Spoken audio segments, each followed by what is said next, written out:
Friends, greetings. My name is Yulia Kyriienko. I am a TSN correspondent working at the front. And today I want to talk to you about Pokrovsk. Indeed, it's been 2 weeks in a row now. The story of what is happening in that city has not left the front pages of the news. So to speak, on social media, on television and in their blogs, people are discussing the situation that has developed in this city because it really is quite critical. What is happening at this very moment? The city, as we can see on Deep State, is already marked as a red zone, and in some places there are areas that are gray zones, meaning we can see the enemy advancing there.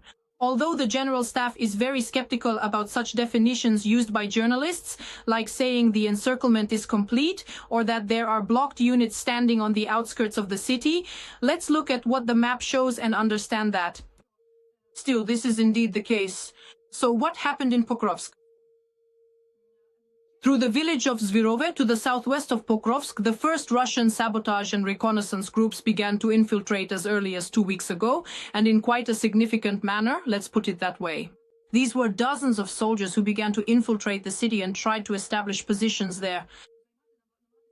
According to the calculations of one of the brigades, there actually wasn't any of our infantry in Pokrovsk itself at that time, because they were mostly defending the outskirts of the city, particularly the southern and southwestern parts. The 25th Airborne Brigade is stationed there in the village of Lisivka and a bit further up.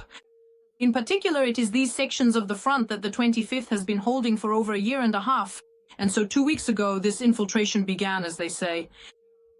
In particular, in the Russian military general staff, they began trying to seize the high ground and any other buildings in this city in Donetsk region in order to occupy the entire Pokrovsk-Mirnorod agglomeration of our forces. So what do we have at this moment? According to the president, there are more than 300 Russian soldiers there, according to the 7th Corps, which is holding the defense of the Pokrovsk direction, specifically both Pokrovsk and Mirnorod.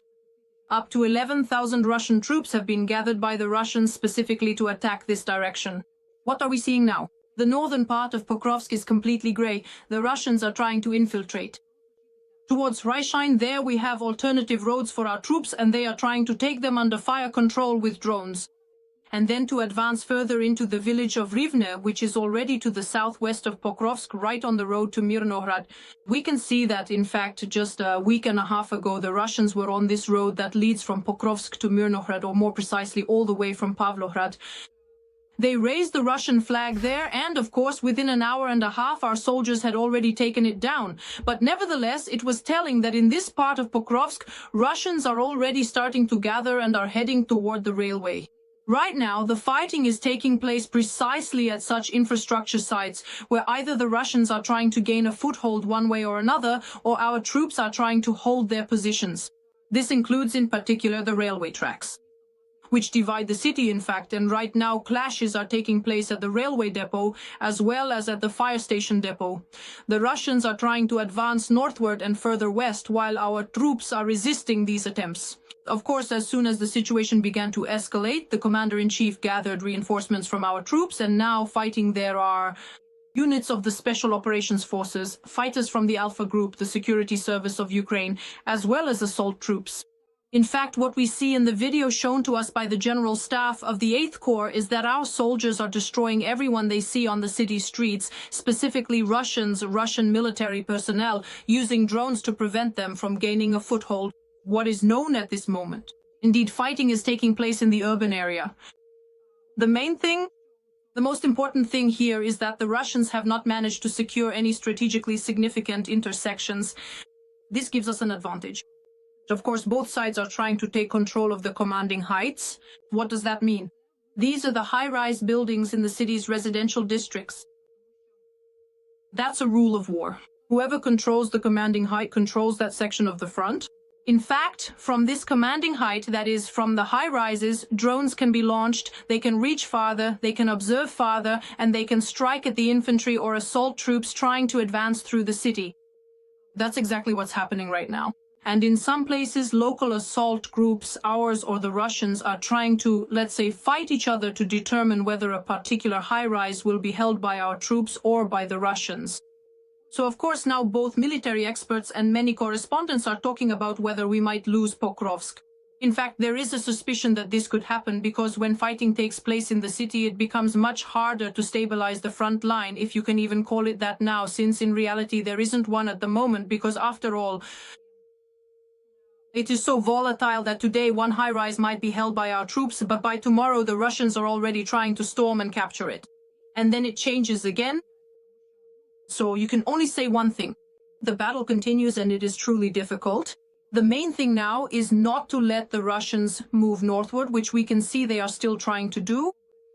This is happening specifically in the direction of Haishain, so that they could descend from another area, which is considered the Dobropilia direction, but nevertheless, this is also an important area for the self-defense of the Pokrovsk direction. This is the village of Krasny Lyman. It is from there and from Rodensky, which is nearby, that they are trying to descend to another important road to Pokrovsk, specifically the northern part from Rodensky to Pokrovsk. These are the routes. Right now there are serious clashes over them. Why?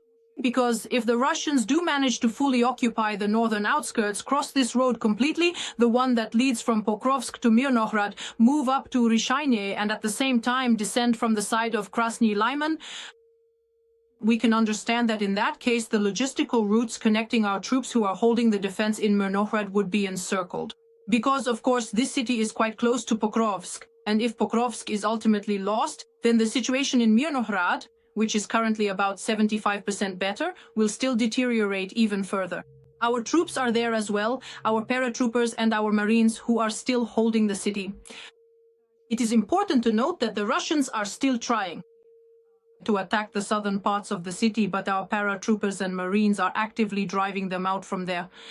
They are even using armored vehicles for assaults there, which is not the case in Pokrovsk at this moment. However, nevertheless, our soldiers are also doing an excellent job of destroying this equipment because they continue to hold the city itself. There are no Russians in the city. In the central districts of Mirnohrad, none have been detected. Although indeed we understand that this entire Pokrovsk-Mirnohrad agglomeration of our troops is at risk of being hit by FPV drones.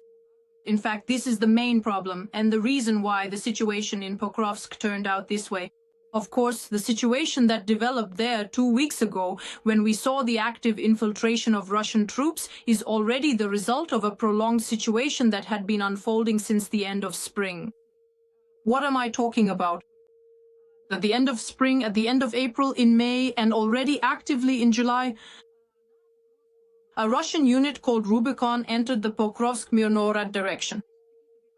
To put it simply, this is an analog of our unmanned systems forces. And what was the task of these Rubicon pilots? They tried to take, and as we can already see, they mostly succeeded, control of the skies over Pokrovsk and Mirnohrad, as well as the logistical routes connecting them. The mainland, so to speak, with these cities. Already at the end of May, when we were on assignment in Donetsk region, we tried to get to Pokrovsk but couldn't do so because there were too many Rubicon FPV drones in the sky. They attacked absolutely all vehicles, civilian, military, even peaceful cyclists, as the civilian population traveling by bicycle in Pokrovsk was moving between the roads there, Rodinske Pokrovsk, with FPV drones. In short, they killed everything that moved. And in fact, they set vehicles on fire. At that time, we also saw a large number of videos showing both civilian and military vehicles burned out right at the entrance to Pokrovsk. There, they even hit, among other things, one of the last Ukrposhta crews who were trying to deliver pensions and mail to people who were still living in Pokrovsk. They attacked humanitarian missions that were trying to deliver aid and evacuate civilians from Pokrovsk. So that's how it all began. This was a kind of beginning to what we are now seeing as the finale in Pokrovsk. In other words, the Russians took control of all the logistical routes leading to the city. And only then did they start moving in with infantry, as we saw 2 weeks ago, and began pressing on the flanks. What does this scenario resemble? We've tried many times to understand what this looks like, from which directions we've already seen something similar. We've compared it to Avdiivka, where there was a rapid Russian advance, and to Bakhmut, where in fact, there too the occupiers stormed in waves, with endless waves attacking mainly with infantry and equipment, wearing down our units. But here in Pokrovsk we saw what happened to us in Kushchina. It was there that the Russians first used this tactic, when they initially took control of the skies and all the logistical routes. They targeted the connections between our infantry units and the supply lines to the rear and the pilots. They completely took control of the skies and attacked everything with FPV drones. And only then did they begin to push en masse with infantry. What happened next, we all know. Our troops then held them back in the Sumy region, even pushing them closer to the Russian border, but that's another story. Now we are talking about Pokrovsk, and we see that we are witnessing exactly the same scenario. It is precisely in Pokrovsk that we see how this scenario is unfolding to this day. It is quite difficult to counter the Rubicon drones and the Rubicon pilots, but that's a separate topic and we will definitely address it further in our materials. Most importantly, they have a significant advantage in drones and they have a large number of crews. It is quite difficult to reach them in order to defeat and destroy them. First, they are hard to detect. Second, it is difficult to destroy the ambush where they are located. This is an enormous, colossal task being carried out by almost all the units currently working on our front, starting from the brigades themselves, which are holding the defensive line, and ending with the drone forces and other various units that are engaged in reconnaissance and searching for the exact locations of these pilots in order to destroy them. And here it is important to talk about priorities, because right now we see that for the most part our forces are focused on eliminating large numbers of Russian infantry. Of course, but still the main thing right now, as we can see in Pokrovsk and as we have already seen in Kurshchina, is also to focus on detecting and eliminating Russian pilots, because 2 Rubicon pilots can create a huge problem for an entire battalion of our troops. By using their drones, they can take control of even a single supply route, and that's it. Our logistics are disrupted and delivering provisions or ammunition becomes nearly impossible. And it is precisely this factor has led to what we are now seeing in Pokrovsk. It is completely impossible to predict how events will unfold further, because we see that on our side the defense forces are sending reinforcements and trying to unblock the main districts of the city of Pokrovsk.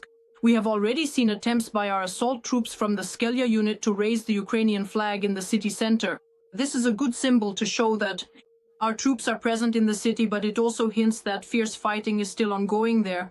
The main thing is not to allow the Russians to advance, and that is what our armed forces are currently working on, in the northern part and in the western part, closer to Mirnohrad.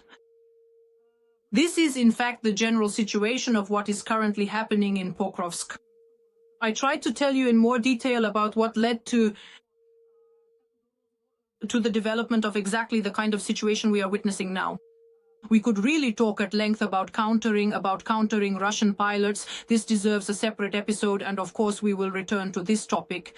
Because right now, in my opinion, it's worth reconsidering the priorities for targeting what's most important. Yes, Russian infantry, of course it's good when they fall by the hundreds in our forest belts in Donetsk region. Our armed forces are working on this very skillfully and effectively. They've shown great results there, and now they're thinking about how to make it so that Russian pilots fall the same way. By the way, the Russian community, let's put it that way, has already compared what's happening, the battle for Pokrovsk, where almost 20,000 Russians have already died just in these attempts to fully capture the city, to what happened during World War II when the German army was trying to attack Poland. Just imagine, in that case it was an entire country, and here it's just one city, which had 60,000 Ukrainians living there before the war came. In fact, it is strategically important for us in every sense, because first and foremost, the main thing is that this is a Ukrainian city. It is a significant stronghold on the routes both towards the Kramatorsk direction and towards Mirnohrad, as we've already mentioned, and it also provides access westward to Pavlohrad. There is also information that the Russians are massing forces in the Novopavlivka direction in order to bypass the Pokrovsk direction specifically and to go around this section, the road from Pavlohrad to Pokrovsk, from the other side. But our troops are present in Pavlohrad, in the Novopavlivka direction, which is also trying to counter this. So it is worth summarizing what is happening right now at this very moment. Pokrovsk is a gray zone, a battlefield where fighting continues between the Russians and our units. The General Staff is consolidating units and sending reinforcements in order to unblock the main districts. The sky over Pokrovsk and Mirnohrad is completely covered by Russian drones. That's the main thing. The road from Pokrovsk to Mirnohrad is partially blocked by situational fighting between our military units and the Russians, who are trying to advance toward Hrishain in the north and toward the village of Rivna, which is to the west of Pokrovsk. Mirnohrad is under the control of Ukrainian forces. The southern outskirts are attacked daily either by small groups of Russian infantry or by several units of Russian equipment, which once again are burning out there in the fields.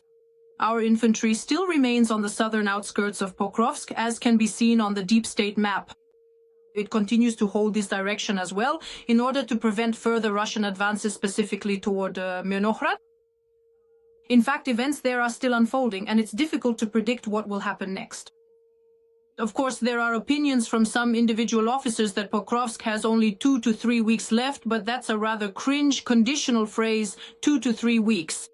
In reality, everything depends on who has more technological strength and who will be more cunning in outsmarting the enemy and destroying as much as possible.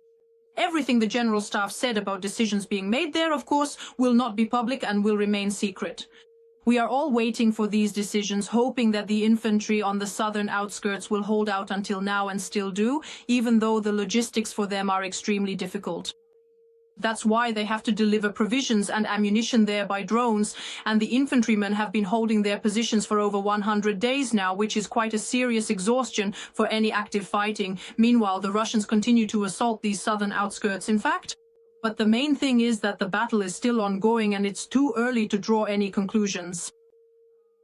Yes, sooner or later there is a possibility of losing this city, but the main thing now is not to let the Russians advance at this stage to a complete blockade of the supply routes to Myrnohrad, because then the entire Pokrovsk-Myrnohrad agglomeration of our troops would be under serious risk. We will, of course, continue to monitor what is happening at the front, since we travel there on assignment and produce reports from there, which you may have seen on the TSN UA website. I recommend that you subscribe and follow verified information, which we broadcast exclusively from open or our own main sources located in Pokrovsk and Myrnohrad. This information is verified in any case, and of course it's better not to disclose certain details or nuances of what is happening. However, nonetheless, it's important to understand that there really is fighting going on there, and it shouldn't be concealed either. In fact, we need to draw conclusions about how such a situation has occurred in Pokrovsk, and decisions need to be made, but the main thing is to support our armed forces so that they can resist the enemy there as effectively as possible. So, for now, I'll say goodbye, subscribe to TSN UA, and stay tuned for more updates from this direction and from other sections of the front, which also remain among the hottest spots on the Donetsk front.